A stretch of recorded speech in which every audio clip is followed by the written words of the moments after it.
नमस्ते। मेरा नाम अमन राज और आज का जो मेरा टॉपिक है वो है बजट का। बजट क्या है? बजट एक एनुअल फाइनेंशियल स्टेटमेंट है जो भारत के संविधान 112 के तहत आता है। मतलब बजट की ज़रूरत क्यों पड़ती है? सरकार अपने योजनाओं को लागू करने के लिए, परियोजनाओं को लागू करने के लिए, जिससे देश के आर्थिक गतिविधि को बढ़ावा मिले, मानव के विकास का गति मिले, उसके लिए हमें सरकार को बजट की ज़रूरत पड़ती है। बजट तैयार कौन करता है? बजट तैयार करता है इकोनॉमिकल डिपार्टमेंट के जो ऑफिसर होते हैं, फिर पब्लिक स्टैंडिंग कमेटी के जो मेंबर होते हैं वो। पहले ये लोग इकोनॉमिकल सर्वे करवाते देश में और कंक्लूजन पे पहुंचते हैं कि हेल्थ पे कितना पैसा की ज़रूरत है, मेडिकल पे कितना पैसा की ज़रूरत है, सेना पे कितना पैसा की ज़रूरत है, इंफ्रास्ट्रक्चर पे कितना पैसा की ज़रूरत है। मतलब सरकार बजट जो पेश करते हैं वो योजनाओं और परियोजनाओं को ध्यान में रखकर, जिससे कि देश के भी आर्थिक गतिविधि को बढ़ावा मिले और मानव का भी विकास हो, उन सभी मापदंडों को ध्यान में रख के सरकार हर साल फरवरी के महीने में बजट लागू करती है, बजट पेश करती है। आप देखोगे कि बजट के कारण क्या होता है, सरकार के पास पैसे आते हैं, पैसे जनरेट होते हैं। कैसे? जैसे सरकार ने रोड बनाया, बजट में पास किया सरकार ने कि 40,000 करोड़ से हाईवे बनेंगे, पैसे का यूज होगा हाईवे बनाने में। चलो ठीक है, हाईवे बन गए। अब उस हाईवे पे अगर कोई चलेगा तो टोल टैक्स देना पड़ेगा। ये टोल टैक्स कहाँ जाएगा? सरकार के पास जाएगा। मतलब सरकार ने पैसे लगा के लोगों से टैक्स लेना शुरू किया और सरकार को प्रॉफिट हुआ, और ये पैसा सरकार कहाँ लगाएगी? फिर से देश के हित में लगाएगी। ठीक है, तो मतलब जो सरकार बजट लाती है अपनी योजनाओं को, परियोजनाओं को ध्यान में रख के, उससे वो इनकम जनरेट भी करती है। मतलब लोगों का इनकम तो जनरेट होगा ही। जैसे आयुष्मान भारत योजना बजट में जब पास हुआ था, आयुष्मान भारत योजना 2019 में, तो इससे क्या हुआ था, लोगों को हेल्थ कवरेज का बेनिफिट तो मिल रहा है, लेकिन सरकार को भी इससे फ़ायदा हो रहा है। ठीक है, कुछ बजट के ऐसे भाग होते हैं जो सिर्फ जन कल्याण के लिए होते हैं, कुछ बजट के ऐसे भाग होते हैं जो सरकार अपना प्रॉफिट जनरेट करती है। जैसे हाईवे का कंस्ट्रक्शन हुआ, रेलवे का कंस्ट्रक्शन हुआ। अब जैसे सरकार ने बजट में एक नए रेलवे की घोषणा कर दी, अब लोग उस पर चलेंगे, लोग चलेंगे तो क्या होगा, सरकार का इनकम बढ़ेगा, आमदनी बढ़ेगा, प्रॉफिट बढ़ेगा, और फिर वो पैसा देश के हित में लगेगा। ओवरऑल सरकार हमसे पैसा लेके हम पे खर्च करती है, जिससे हमारा भी विकास हो और सरकार का भी विकास हो और देश की आर्थिक गतिविधियों को बढ़ावा मिले। ठीक है, तो हर साल फरवरी के महीने में केंद्र सरकार बजट पेश करती है। बजट कौन पेश करता है पार्लियामेंट में? Finance minister. सबसे ज़्यादा सरल जवाब फाइनेंस मिनिस्टर। ओके, ठीक है। कैसे पास होता है वो प्रक्रिया देखिए। पहले होता है स्पीच, फिर होता है एनुअल फाइनेंशियल स्टेटमेंट। ठीक है, उसके बाद होता है macro economic framework, macro economic policy का फ्रेमवर्क। ठीक है, उसके बाद होता है वोट ऑन ग्रांट और डिमांड।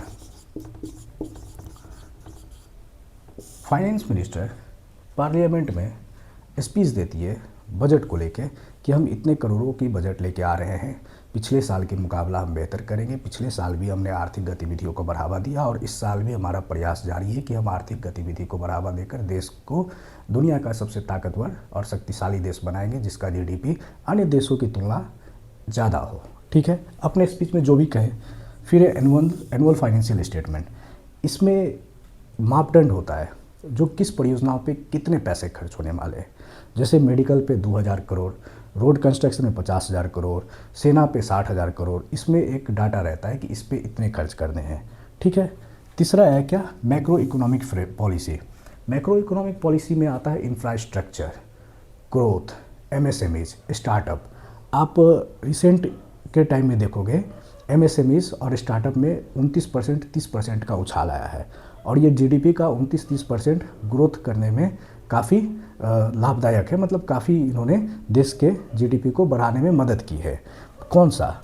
एमएसएमईज और स्टार्टअप। जो मैक्रो इकोनॉमी मतलब देश के जितने भी आर्थिक गतिविधि हैं उनको अगर एक पैमाना में मापा जाए तो उसको हम मैक्रो इकोनॉमिक पॉलिसी कहते हैं। उन पे भी काम सरकार करते हैं बजट के टाइम में। फिर होता है वोट ऑन ग्रांट और डिमांड। जब इन सभी चीज़ों पे डिस्कशन हो जाते हैं तो पैसे कैसे निकाले जाए, किस तरीक़ा से निकलेंगे तो पैसे ज़रूर, लेकिन प्रोसेस से, तरीक़ा से, उस प्रोसेस को कहते हैं vote on grant on demand, जिसका पावर सिर्फ लोकसभा के पास होता है। ठीक है, लोकसभा का पास पावर होता है कि वो वोट ऑन ग्रांट से, डिमांड से पैसे निकाले। उसके लिए आर्टिकल 114 के तरफ मुड़ते हैं, जिसको एप्रोप्रिएशन बिल बोलते हैं, एप्रोप्रिएशन बिल बोलते हैं। ठीक है, इसमें क्या होता है, जब प्रेसिडेंट अपना एसेंट दे देता है एप्रोप्रिएशन बिल पे, तो उसको एप्रोप्रिएशन एक्ट कहते हैं, उसको एप्रोप्रिएशन एक्ट कहते हैं। ठीक है, उसके बाद पैसे जो है पार्लियामेंट आरबीआई से लेती है और देश के परियोजनाओं और योजनाओं पे लगाती है। मतलब ओवरऑल हमने देखा क्या कि सरकार अपने योजनाओं को, परियोजनाओं को, जो देश के हित के लिए, लोगों के हित के लिए, जन कल्याण के लिए, जो आर्थिक विकास को बढ़ावा दे, जो आर्थिक विकास के साथ साथ मानव कल्याण के विकास को भी बढ़ावा दे, human and development, research, technology, इन सभी को बढ़ावा दे, उसके लिए सरकार बजट बनाती है, जिससे सरकार को इनकम होता है। फिर वही पैसा देश के हित के लिए काम आते हैं। लेकिन बजट तो है हमारे पास, बजट तो हमने तैयार कर लिया, लेकिन बजट का फंड आता कहाँ से? ये तो मैंने आपको प्रोसेस बताया कि इन सभी प्रोसेस से गुजरना पड़ता है, लेकिन बजट का फंड आता कहाँ से? बजट का फंड हमारे संविधान में आर्टिकल 266 और 267 से आता है, जो जनरली कंसोलिडेटेड फंड और एंड पब्लिक अकाउंट फंड, फिर आर्टिकल 267 कंटीजेंसी फंड। ठीक है, आर्टिकल 266 और 267 इन तरीक़ा से बजट बनाने में, बजट का पैसा निकासी में मदद मिलता है। मतलब इन दो टूल के थ्रू हम बजट का पैसा निकाल सकते हैं। ठीक है, लेकिन हमको ये जानने का ज़रूरी है कि कंसोलिडेटेड फंड क्या होता है और कंटीजेंसी फंड क्या होता है। 2019 से पहले हम कंटीजेंसी फंड से पैसा नहीं निकालते थे, लेकिन 2019 में आरबीआई का जो गवर्नर था बिमल जलान, उससे पहले था, उसने अपना रिपोर्ट सबमिट किया था पार्लियामेंट में। उसने कहा कि हम कंटीजेंसी फंड से पैसा निकाल सकते हैं, लेकिन उसका लिमिट होना चाहिए 5.5% से 6.5% के बीच। कंटीजेंसी फंड होता क्या है? कंटीजेंसी फंड एक इमरजेंसी टाइप का फंड है। अगर देश में कभी इमरजेंसी सिचुएशन आ जाए, जो सरकार पहले से तैयारी नहीं है, क्योंकि सरकार को पता नहीं है कि अगले साल होने वाला क्या है। अगर मान लीजिए अगले साल कुछ ऐसा हो गया, भूखमरी हो गए, लैंडस्लाइड हो गए, या फिर देश में कुछ भी ऐसा हो जाए, ऐसा गतिविधि जो देश की आर्थिक गतिविधियों को थपाथप कर दे, मतलब देश की आर्थिक गतिविधियों को रोक दे, तो सरकार उस समय कंटीजेंसी फंड से पैसा निकालती है। लेकिन बिमल जलान कमेटी रिपोर्ट ने ये कहा कि ठीक है, हम बजट बनाने में कंटीजेंसी फंड निकाल सकते हैं, कुछ अमाउंट ही निकाल सकते हैं। कंसोलिडेटेड फंड क्या होता है? कंसोलिडेटेड फंड वो होता है जो पहले से फंड मौजूद है सरकार के पास, और उस फंड से सरकार अपना बजट बनाएगी। इसमें भी 2 टाइप का फंड होता है। कंसोलिडेटेड फंड भी 2 टाइप का होता है। एक ऐसा फंड कंसोलिडेटेड का जो made up from consolidated fund. एक होता है चार्ज एक्सपेंडिचर फंड, जो कंसोलिडेटेड फंड का पार्ट है। ठीक है, मेड फंड जो कंसोलिडेटेड फंड का है, जिससे कि बजट बनाया ही जाता है। एक होता है charge expenditure fund, the part of consolidated fund. इससे सैलरी, पेंशन, अलाउंसेस हम speaker, deputy speaker, chairman, deputy chairman, फिर यूपीएससी के जो अधिकारी होते हैं टॉप रैंक के, उनको पेमेंट करते हैं, सुप्रीम कोर्ट के जज को पेमेंट करते हैं, चीफ जस्टिस ऑफ इंडिया को पेमेंट करते हैं, और जो हाई कोर्ट के जो जज होते हैं, रिटायर्ड जज, उनको हम पेंशन पे करते हैं। किससे? चार्ज एक्सपेंडिचर से। अगर कोई हमसे पूछे कि कंसोलिडेटेड फंड ऑफ इंडिया का कौन सा ऐसा पार्ट है जिससे हम सैलरी, अलाउंसेस पे इत्यादि पे खर्च करते हैं, तो कंसोलिडेटेड फंड ऑफ इंडिया का चार्ज एक्सपेंडिचर पार्ट जो क्लॉज 2 में है, उससे हम सैलरी अलाउंसेस पे करते हैं। ठीक है, और लेकिन कंसोलिडेटेड फंड जो पहले से है, उससे हम बजट तैयार करते हैं। तो हमारे पास आर्टिकल टूल है, कॉन्स्टिट्यूशनल टूल है, जिससे हम बजट बनाने में इन सभी टूल का यूज करते हैं और पैसे निकालते हैं और पैसे को अपने योजनाओं, परियोजनाओं पे खर्च करते हैं। ठीक है, एक चीज़ आपको हम बताए हैं कि वोट ऑन ग्रांट जो लोकसभा का पावर होता है, ठीक है, उस पर सिर्फ लोकसभा ही अपना डिस्कशन कर सकती है। एक चीज़ और, चार्ज एक्सपेंडिचर पे भी लोकसभा का पावर होता है। चार्ज एक्सपेंडिचर पे लोकसभा का ही पावर होता है, लेकिन इस पे वोटिंग का अधिकार नहीं होता। इस पे बस शॉर्ट डिस्कशन होता है, ठीक है, शॉर्ट डिस्कशन होता है। इस पे कोई वोटिंग का पावर नहीं है। मतलब आप देखोगे वोट ऑन ग्रांट पे और चार्ज एक्सपेंडिचर पे सिर्फ लोकसभा का पावर है, राज्यसभा का कोई पावर नहीं। जैसे मनी बिल में लोकसभा का पावर है, ठीक उसी प्रकार वोट ऑन ग्रांट पे, डिमांड पे, चार्ज एक्सपेंडिचर पे सिर्फ लोकसभा का अधिकार होता है, पावर होता है, राज्यसभा का कोई रोल नहीं होता है, ठीक है। लेकिन इन सभी फंड को जो हम निकालते हैं बजट बनाते समय, वो दो टाइप के बिल को कवर करते हैं। एक होता है मनी बिल और एक होता है फाइनेंशियल बिल, ठीक है। मनी बिल आर्टिकल 110 के तहत आता है और फाइनेंशियल बिल आर्टिकल 117 के तहत आता है।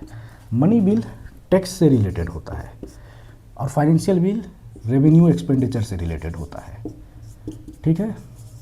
मनी बिल जो है ऐसा बिल जो फाइनेंशियल बिल ना हो और फाइनेंशियल बिल ऐसा बिल जो मनी बिल ना हो। मतलब एक सिंपल शब्द में कहा जाए तो all money bill are financial bill but all financial bill are not a money bill, ठीक है। तो मतलब फाइनेंशियल बिल दो टाइप का आ जाता है, एक फाइनेंशियल बिल क्लॉज 1 और एक क्लॉज 2। क्लॉज 1 में क्या होता है, जो परफेक्टली मनी बिल होता है, और दूसरा जो फाइनेंशियल बिल में आता है वो होता है एक ऑर्डिनरी बिल, ऑर्डिनरी बिल, ठीक है। एक मनी बिल वो जो फाइनेंशियल बिल का अपना पार्ट है, जो फाइनेंशियल बिल को कहीं हद तक अफेक्ट करते हैं, और एक फाइनेंशियल बिल वो जो पूर्ण रूप से वो फाइनेंशियल बिल में है। क्यों ऑर्डिनरी बिल है? जिस पे राज्यसभा का पावर भी है, लेकिन दोनों का पावर है, लोकसभा राज्यसभा दोनों का पावर है। लेकिन मनी बिल में क्या होता है, सिर्फ लोकसभा का पावर है। लेकिन जब वह फाइनेंशियल बिल वो होता है जिसमें लोकसभा और राज्यसभा दोनों का पावर हो और वो एक ऑर्डिनरी बिल जैसे ट्रीट हो, तो वो एक फाइनेंशियल बिल का डिफिनीशन होगा जिसमें एक्सपेंडिचर रेवेन्यू क्लॉज है और सिर्फ मनी बिल में टैक्स से रिलेटेड क्लॉज है, ठीक है। एक चीज़ और, टैक्स जो लोकल अथॉरिटी से गेन किया गया हो वो मनी बिल के डिफिनीशन में नहीं आएगा। Fees payment,